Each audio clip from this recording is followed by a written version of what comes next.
J Morale TV, Kwentula series present. First encounter. How deep does it burn? Chapter 2. First crush. One morning, James woke up from his sleep. As the sun rose, his thoughts began to creep. He quickly got up and gathered his gear, worried his teacher would soon be near. He left his house and started to run. As he ran, he bumped into someone. He turned to see, his face turned red. When he saw Selena, his heart sped.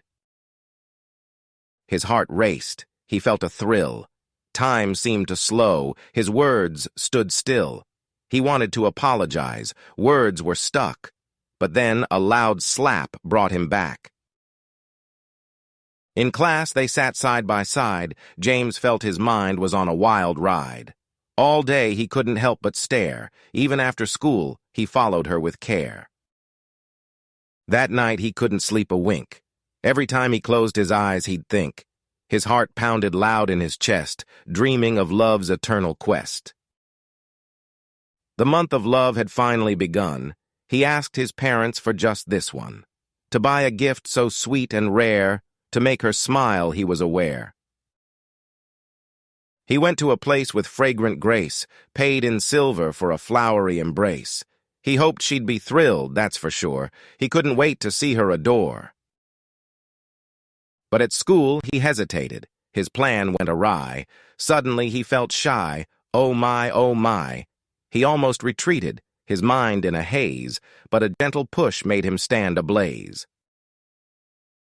Before him stood Selena, his crush so sweet. Her brow was furrowed, her face not neat. She spoke, but James was in a daze, till a resounding slap snapped him from his craze.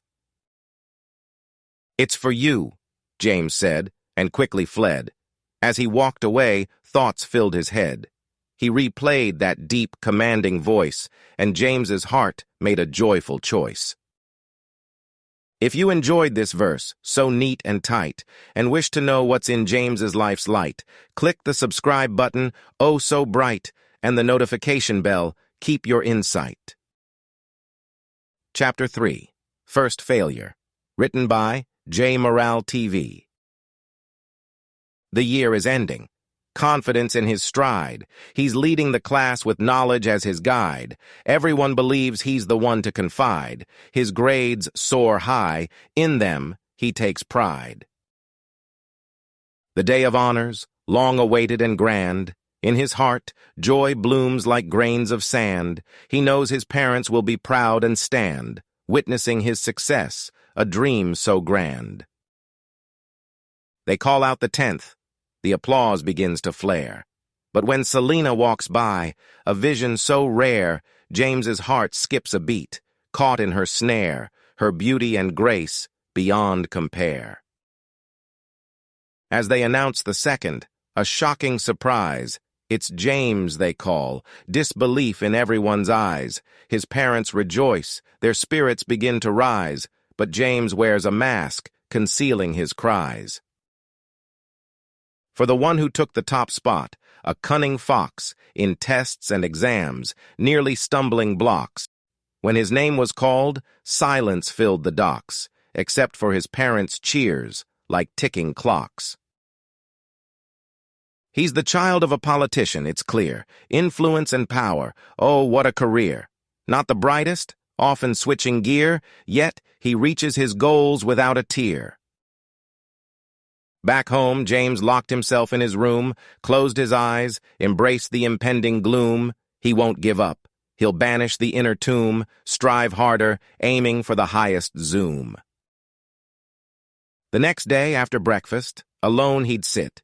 In his room with a book, his spirit lit. He'd double his efforts every bit, chasing dreams, refusing to quit. Will he achieve what he aspires to be?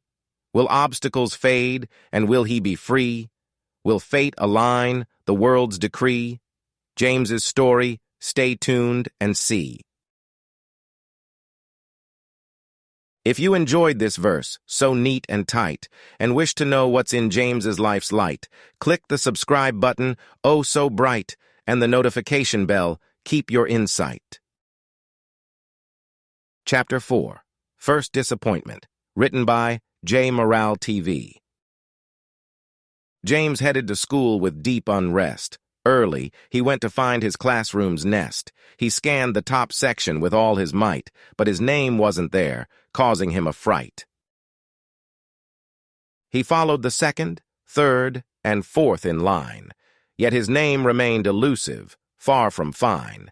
In the last section, he finally found his name, wondering why he was placed in this most unfamed. Disappointment grew, hope started to fade. In the last section, his future seemed dimly laid. He believed all teachers there marked him low. It felt like opportunities were kept in tow. He resorted to reading books in his own space. In class, he listened to what the teachers would trace, but his dreams, he knew, were slipping away. No amount of reading could make them stay. Meanwhile, Selena studied in privacy's grace. No inspiration remained for James in this place. The politician's child sat in the top-tier spot. That's when James truly felt his hopes shot. Each day, he was constantly bored and weary. In class, sleep would catch him, making him teary. Time seemed to crawl at an agonizing pace. He longed to leave and return to his own place. The year ended with grades that were fair. He finished fourth, but he didn't really care. His parents were overjoyed, except for him. As his mother received the medal, he slept in a dream. In the living room, Mr. Malikstow and Mrs. Jessa talked. About James, they were deeply shocked. They noticed his perpetual sadness, you see, so they invited him to go out and be free. James agreed, and they went to the cinema's glow. The Malio family's joy began to show. His mother said, "Don't dwell on the strife. He's still young, so enjoy your life." She also told him it won't be a simple road. Dreams are achieved with steps to be stowed. There's a path to follow, and pray as you go. With faith in the divine, let your dreams flow. If you enjoyed this verse, so neat and tight, and wish to know what's in James's life's light, click the subscribe button, oh so bright, and the notification bell, keep your insight. Chapter 5. First Taste of Shame. Written by J. Morale TV. It's time to enter school once more. James's joy was vast, his spirits soared. In the top section, he found his place, hopes of dreams he'd soon embrace. New faces around, he looked with delight, but frowned when the politician's child came in sight. A classmate indeed, he promised within, he wouldn't let himself fall, he vowed to win. Days, weeks, and months quickly flew. He led as expected, it was true, and Mirasol followed closely behind. The 9th spot, another politician's child they'd find. The last quarter, he pushed even harder, to avoid a repeat of the previous order. No room for complacency, he understood. Against a wealthy politician's child, he stood.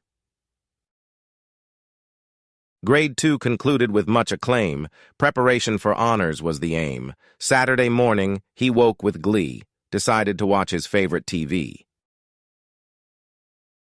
While watching, a coin he held in his hand, swallowed by surprise as it slipped through the sand. Doggle's joke made him laugh out loud, but he swallowed the coin, and he felt quite cowed. To the nearest hospital, they made a swift dash. The doctor said, if not removed, it might clash. Better to head to the city, they surmised. With advanced technology, the doctor advised. In the city, an X-ray revealed the tale. The coin was inside, to their surprise and bewail. Thankfully, in the journey, it hadn't budged. They were told to wait, and it would soon be judged.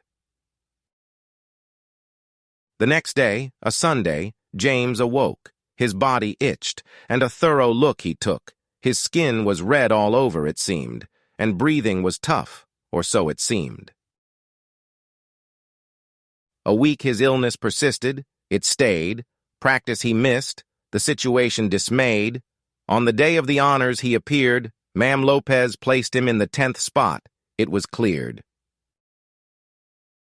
Since he hadn't practiced, it was fate.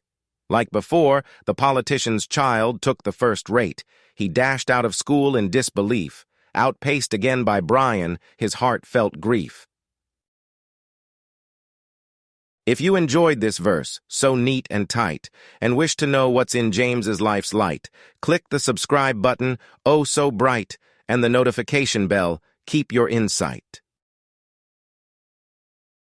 Chapter 6. First Stab of Embarrassment.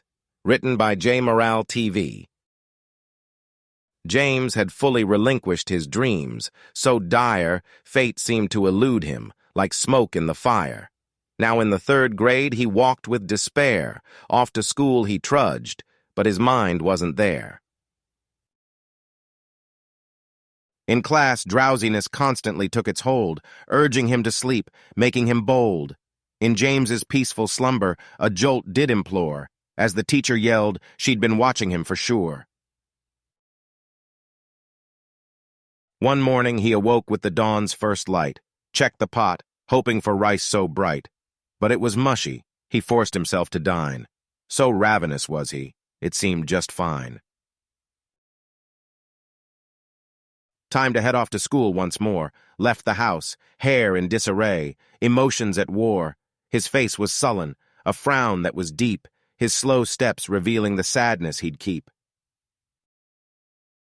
In class, his stomach began to growl and grieve. Restless feet couldn't find a reprieve, a regular sight. The teacher's disdain grew. Moments later, she couldn't prevent what was due. Not a minute passed before it released its shout.